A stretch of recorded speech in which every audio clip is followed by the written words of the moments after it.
Time for Bearcat Blitz on the Believe Network. I'm your host, Russ Heltman. He's my co-host, Neil Meyer. Russ Heltman of Cincinnati Bearcats on SI, and Neil from Cincinnati's rivals Cincinnati site, frontofficenews.com. Double dip of game action on Saturday for the Bearcats basketball and football teams. A Tuesday or a 2:00 tip for the Bearcats basketball team, and an 8:00 kickoff for the football team on Saturday night. We'll get to that. We will touch on Simas Lukošius's just unbelievable start to the season shooting the basketball, some of the biggest factors towards beating Georgia Tech to start the show. We'll close it out with a preview of Kansas State. 2 more chances for Cincinnati to get to that 6th win level and punch a bowl ticket. All that coming up on Bearcat Blitz.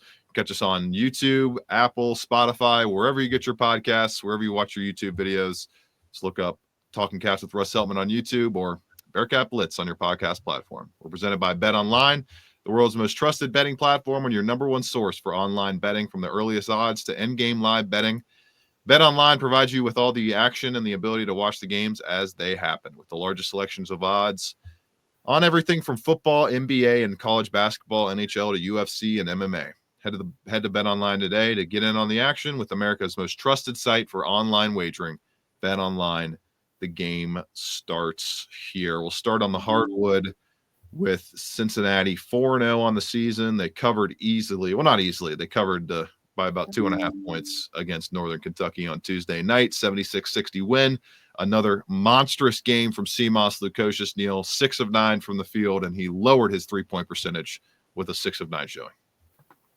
Yeah, absolutely. And it was a second half performance from Simas Lukošius on Tuesday night. I think, Russ, that's the biggest takeaway from this was a very close game at the half. I mean, 32-28 at halftime. But, man, Simas Lukošius, I think everybody needs to kind of realize what he is doing right now is not an easy accomplishment to shoot nearly 70% from behind the arc. I mean, what he did Tuesday night was fantastic. I mean, he really sparked Cincinnati's momentum there in the second half. I mean, finishing with a game high 18 points on 6 of 9 shooting, all from behind the arc. I mean, Russ, anytime you see a guy shoot 6 from 9 from behind the arc, 66%, you wouldn't think that would lower his season average.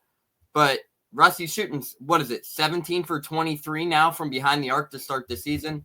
Top 5 in the conference or in the country in 3-point percentage. So overall, Simas Lukošius is expecting to make these big shots, and what he told the media after the game was the rim looked big, and everything continued to fall for Cincinnati or for Simas Lukošius there as well. But overall, it was a team effort there at Truist Arena. And you look down at the stats, Russ. I mean, Dylan Mitchell had another fantastic night, 12 and 6.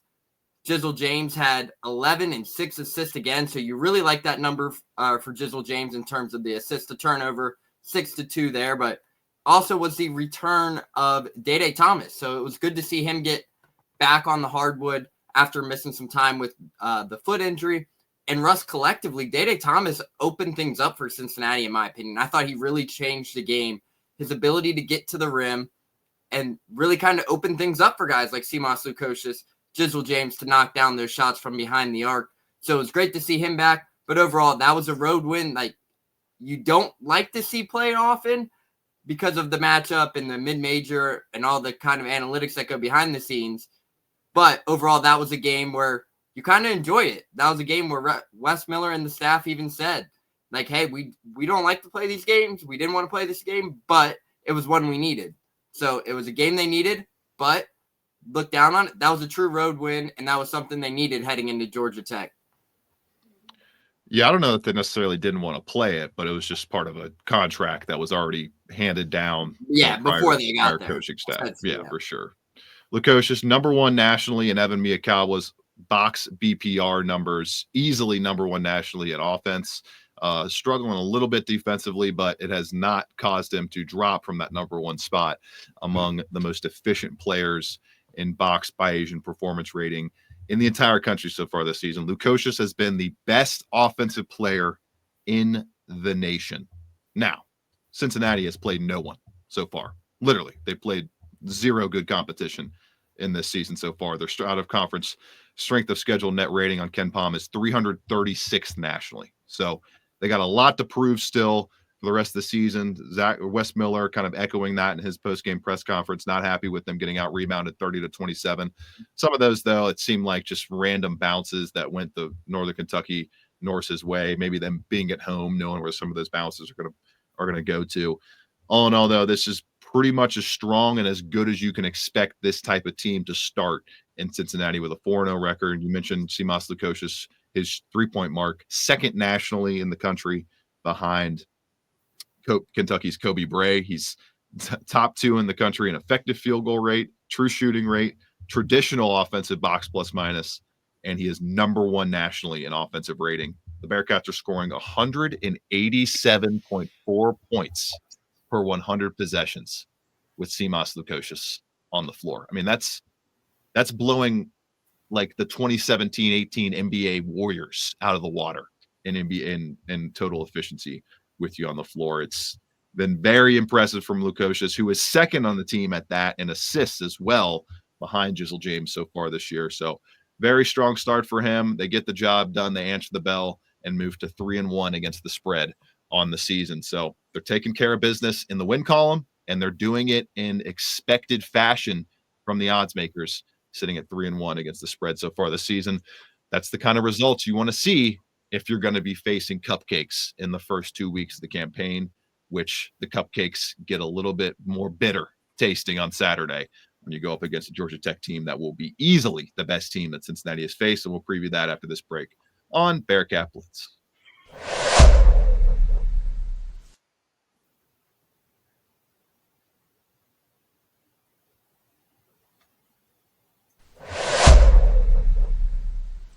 David Stoudemire's Georgia Tech team welcoming Cincinnati into Atlanta on Saturday afternoon. Neil, we got basketball at 2, football at 8. I'm glad they don't have them playing at the exact same time. That is huge for the beat writers who have to cover both games on Saturday, like you and I. Georgia Tech presenting a much different equation for Cincinnati to solve than some of their other opponents so far this season, Neil.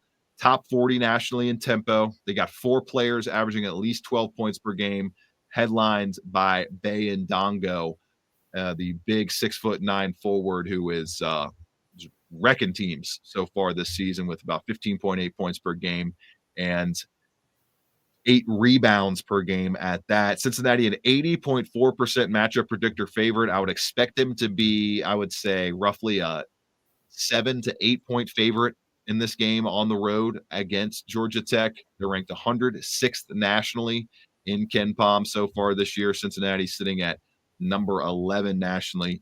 Neil, this to me is going to come down to, can Cincinnati figure out Georgia Tech's 3-point defense, which they're allowing just less than 31% opponent field goal rate from outside so far this year? Can they figure that out? And can they figure out how to keep hurting Georgia Tech like so many of their opponents have, getting downhill to the rim, getting to the basket, and then turning those chances at the free throw line into points? We know Cincinnati, once again, like so many Cincinnati teams, no matter the coach you put at the helm, is struggling once again shooting at the free throw line. Probably going to have to up that production a little bit more to, I don't know necessarily have to do it to win this game, but to continue covering spreads. I think that's what they're going to have to do.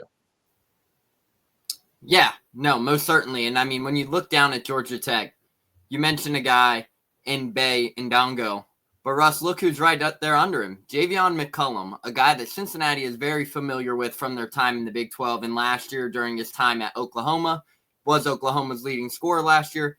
He's right back in the fold for Georgia Tech as well. And he was a problem for Cincinnati last year. I mean, gave Cincinnati all kinds of fits in the 2 matchups versus Oklahoma, and both of them in which Cincinnati fell last year. But Javion McCullum, also a true elite scorer, can score in a whole bunch of volume, averaging nearly 15 points a game, shooting nearly 40% from behind the arc, 50% from the field roughly. That's another guy to keep an eye out on this. But as you mentioned, Russ, it's going to be interesting to see how does Cincinnati respond to Georgia Tech's predominant 3-point defense. Obviously, Cincinnati has done a great job from behind the arc this season, but will they be able to withstand a very gritty Georgia Tech defense that Damon Stoudemire coaches? And it's going to be interesting because this is essentially Cincinnati's first road matchup of the season, despite whatever you want to translate Tuesday night as. You can't really call it a road game when it's only 20 minutes. There was a lot more red there on Tuesday night than there was 2 years ago. So it didn't feel like a true road game on Tuesday night from being in the building for sure.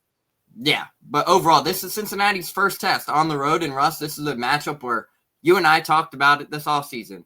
This is going to be one where Cincinnati is going to have to essentially do everything right if they want to keep their non-conference slate hopes alive, because you look down at the non-conference slate. Georgia Tech is a quad 2 game, potentially.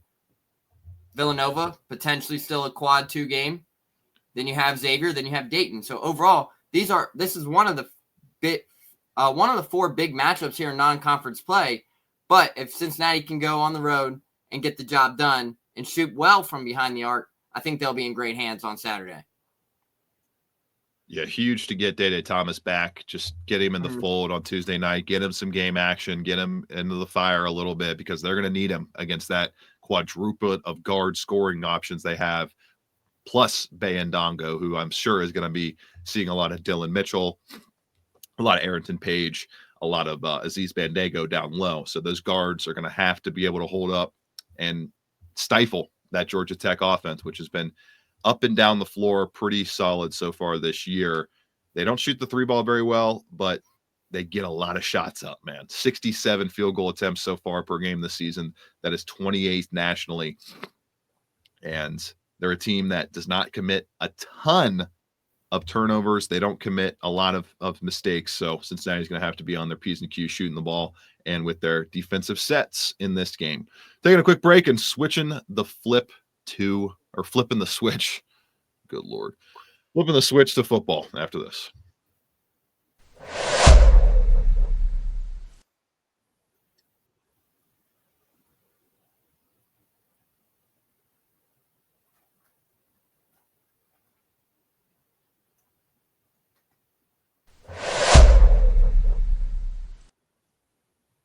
Cincinnati Bearcats taking on the Kansas State Wildcats this weekend, Neil. Kansas State has dropped 2 in a row. Cincinnati has dropped, 3 in a row now on the gridiron? Yeah, both teams carrying a combined 5-game losing streak into this one and licking their wounds, hoping to stop the slide on either side, and analytics favoring Kansas State much heavier than Cincinnati to stop that slide. 72.1% matchup predictor favorite. They're a 9-point favorite overall on the betting line. That's ballooned from, I think, 6.5 or 7 to start the week.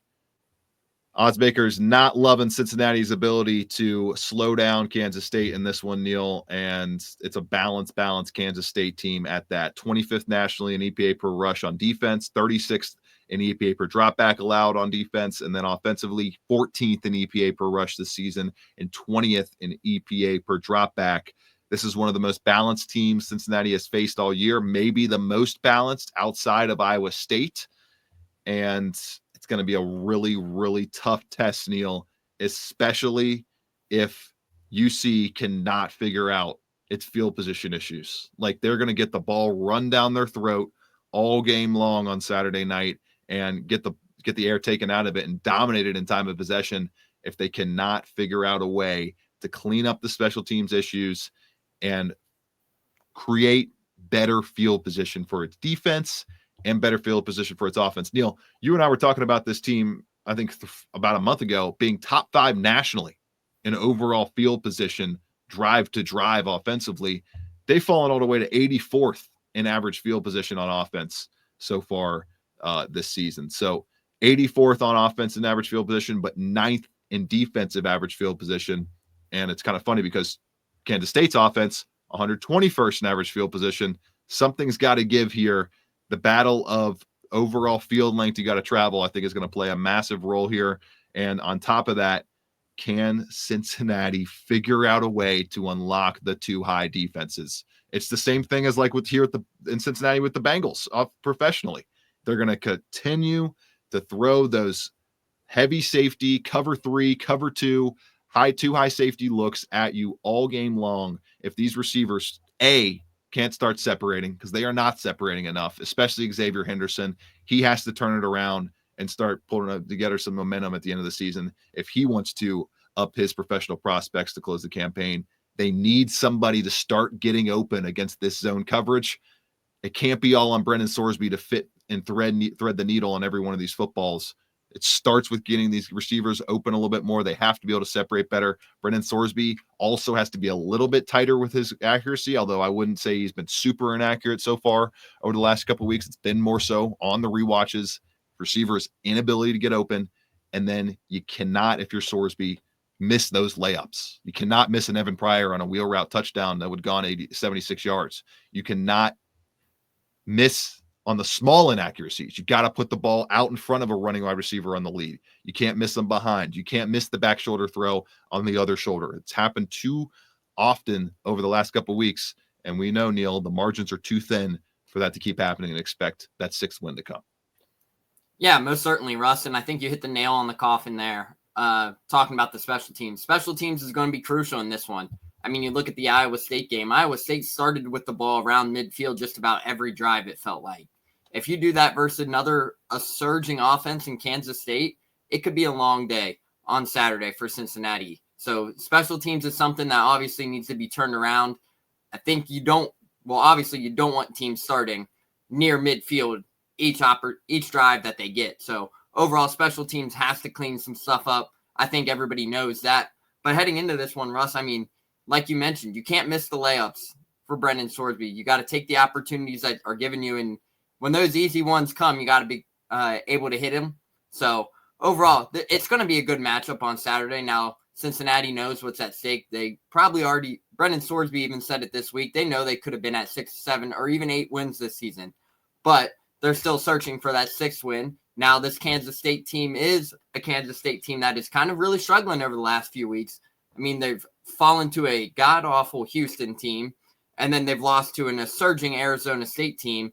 And if you're Cincinnati looking at the tape from Kansas State and Arizona State, you've got to see something that you're able to exploit, considering what Cincinnati was able to do versus Arizona State back at Nippert Stadium just a month ago. So overall, there's a lot against the backup quarterback. Against the backup quarterback as well. But I don't know if the Bearcats win that game against Sam Leavitt. Yeah, Sam Leavitt's playing lights out. Much better than the backup. I can't remember that guy's name. He was horrible in that game, though. Just could not throw the ball at all. Yeah, so overall, it could be interesting come Saturday night. But the thing for me, Russ, is the offense, like you mentioned, receivers need to start creating separation. I mean, Xavier Henderson had 1 catch last week. Joe Royer just had 2. Everybody knows that Joe Royer is going to be your number 1 target alongside Xavier Henderson. But in order for them to get going, that offense to move, you're going to need other guys to step up, whether that's Tony Johnson, Sterling Burkhalter. The list goes on and on for this Cincinnati offense. But they got to find ways to move the ball downfield. If you give this Kansas State team great starting position, Avery Johnson's going to make you pay for it, to say the least. But overall, it could be an interesting game, but there's a lot of things Cincinnati needs to clean up in order for that to happen on Saturday night. 55, 39.6, 81.3, and 39.6. Those are Xavier Henderson's quarterback rating when targeted over the last 4 games. Horrific. It's been horrific from Cincinnati's number 1 wide receiver. He has to find a way to unlock his game, and largely it's been absent since the Texas Tech explosion offensively for Cincinnati. 55.5 PFF grade, 68.6, 52, 58.9, and 51.2 this past weekend against Iowa State. It's put up or shut up time in Xavier Henderson's college football career. He's running out of chances to prove himself, and these are the last few opportunities for him to show that he can be an NFL caliber player. His tape over the last 4 or 5 weeks does not show that, and it's right there. It's right there for him to take. He has the skill set. He has the body size. He has the ability. We just got to see it. We got to see it out of Xavier Henderson, and especially some of these other receivers, but especially Xavier Henderson. He's your number 1 wideout. He's a guy that you're relying on to get open consistently each and every snap, and that's just not happening right now, and it's evidenced by the PFF grades. If he was getting wide open and running down the field wide open, and still not getting targets, then he would be getting good grades. They look at these players individually on their own route, snap to snap. Just has not been good enough for Xavier Henderson. They need him to be better, and he's kind of the biggest factor for me. If he can figure out a way to win his matchups every single time in this game, get open for those short, quick passes, get 10 to 12 targets in this game, catch 8 to 9 balls, and be a human first down chain mover, it's going to change the entire kind of outlook of this entire game, because Kansas State is going to shut down the run. I would be shocked if Cincinnati is able to run the football here against Kansas State. They're number 2 nationally in rushing success rate allowed. Just 33.8% of opponent rushes go for 4+ yards or a first down on their carries. So it's going to come down to this passing attack to be able to keep pace with Kansas State, a Kansas State team that on the other side, Neil, defensively, the turnovers need to start flowing again. The turnovers need to start flowing again. The forced fumbles need to come back. I believe Scott Satterfield noted they have just 4 interceptions this year, which is among the lowest of any team in the Big 12. And this is a Kansas State outfit that has lost the last 2 games, largely, Neil, because they have given the ball up 5 times to their opponents. Got to continue that trend from Kansas State. Got to figure out a way to get them sloppy with the football. And maybe another Antoine Peak force fumble, or one of those safeties coming in, crashing hard downhill and going after the Kansas State rushing attack. Maybe an all-read carry from quarterback Avery Johnson as a way you can punch the ball out and flip the field and get your offense a short scenario to go punch in for a score. But obviously, field position going to be big in this one. Xavier Henderson is my biggest X factor on offense. He's got to find a way to unlock his talents, unlock his impact. And defensively, if they don't force a turnover in this game, I don't see how they get the win. Once again, kind of flowing. Neil, it's kind of crazy. They are flowing right into my season-long win total prediction for the entire campaign. I said they would lose 4 in a row, and then they would win the final game. Or I think I said 3 in a row. Might have been 3 in a row. Either way, I had them going on a losing streak into the final game of the season against TCU. I don't have any reason to change that outlook from this August. Give me the Kansas State Wildcats 30, the Bearcats 27, in a close loss for Cincinnati. And then I do think they will get bowl eligible next week, but I'll save the score prediction against TCU for that preview. What do you got in this one, Neil? Yeah, like you mentioned, I think Cincinnati, in order for them to win this game, they got to win the turnover margin. I mean, that's been something Scott Satterfield has mentioned all season long, is the turnover margin. Now, if you can force Avery Johnson into some turnovers, I think you'll be in good hands. But for Cincinnati to win this game, Russ, not only is it on the defensive side, will they need to win turnovers, they're going to need to win the battle of the trenches. They're going to need a big game from guys like Dante Corleone, Eric Phillips, Darian Varner, the guys up front, Rob Jackson as well. Because not only is Avery Johnson going to make you pay with his arms, he's able to make you pay with his legs as well. He's a dual threat quarterback, and Chris Kleiman even said in his press conference this week that they're going to open things up for Avery Johnson to do a lot more with his legs. And they think that's a way to unlock the offense. And they expect to do that this Saturday versus Cincinnati. And then on top of it, you have one of the best running backs within the Big 12 and DJ Giddens right behind him. So overall, another key week to stop the run for Cincinnati, which is something they have been able to do this season versus top running backs. But can they do it again for the final time on the road in Manhattan on Saturday night? If they are able to do that, this could be a game where Cincinnati could sneak one out and become bowl eligible this weekend. But unfortunately, like Russ, I see this being a 34-27 game in favor of Kansas State, just because of the high-powered Kansas State offense. And when a head coach says they are going to let their quarterback loose and kind of start running a little bit more, means something special is going to probably come out of this one for Avery Johnson, who has been kind of on a downward spiral over the last few weeks. Now that they're letting him kind of open things back up with his legs instead of just being a pure pocket passer, I expect this game to be kind of a game in Kansas State's favor. Yet again, Russ, we talked about it earlier this week. Another night game on the road for Cincinnati as well. I don't like that for Cincinnati, so I'm going 34-27 in favor of Kansas State on Saturday night. Keep getting the short end of the scheduling shtick, that is for sure. Second in the conference in fumbles recovered with 9, but last in interceptions with 4. Doesn't matter how they come, Neil. They're just going to have to come. UC, I don't think, can win this football game unless they force at least one, and probably going to need 2 turnovers from Kansas State and Avery Johnson.